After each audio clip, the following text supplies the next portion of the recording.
नमस्कार दोस्तों, आप लोगों का स्वागत है हमारे चैनल BFC एल्बम न्यूज़ में। दोस्तों वीडियो को आगे देखने से पहले लाइक कर दीजिएगा और चैनल पे नए हैं तो सब्सक्राइब करके बेल वाले आइकन को ऑल पे सेलेक्ट कर लीजिएगा ताकि ऐसी और भोजपुरी की लेटेस्ट वीडियो देखने के लिए सबसे पहले मिलते रहे। दोस्तों इस वीडियो में हम बात करने वाले हैं पावर स्टार पवन सिंह जी का सुबह में रिलीज किया गया है काफी जबरदस्त और काफी शानदार सॉन्ग। जी हाँ दोस्तों, जिस गाने का नाम है दोस्तों खिलाड़ी नई की। जी हाँ दोस्तों, बता दें कि गाना काफी जबरदस्त है, काफी शानदार सॉन्ग है और इस वीडियो में इसका 59 मिनट का परफॉर्मेंस रिपोर्ट बताने वाले हैं। वैसे दोस्तों बता दें कि इस गाने को गाए हैं पावर स्टार पवन सिंह जी और शिल्पी राज। गीत है दोस्तों रोशन सिंह विश्वास का और म्यूजिक है प्रियांशु सिंह जी का। दोस्तों बता दें कि इस गाने को आज सुबह में 6:30 बजे global music junction Bhojpuri YouTube channel पर रिलीज किया गया और ये गाना दोस्तों यूट्यूब पे मात्र 59 मिनट में 56,000 व्यूज क्रॉस किया है, जबकि लाइक 19,000 है और 6,500 से ज्यादा कमेंट्स शामिल हैं। दोस्तों बता दें कि रियल टाइम में इसका व्यूज तो 1.5 लाख से ज्यादा ही होगा। हो सकता है कि इसका रियल टाइम में व्यूज 2 लाख हो, लेकिन यूट्यूब पे मात्र 56,000 ही शो कर रहा है। वैसे आप लोगों को क्या लगता है, आप लोग इस गाने को अभी तक सुने या फिर नहीं? आप लोग अपना राय नीचे कमेंट्स में जरूर दीजिएगा और आप लोगों का वीडियो कैसा लगा वो भी बताइएगा।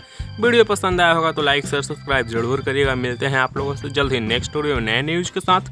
टेक केयर, बाय बाय, जय हिंद। ऐसी और भोजपुरी की लेटेस्ट वीडियो देखने के लिए आप हमारे चैनल BFC एल्बम न्यूज के साथ जुड़े रहिएगा।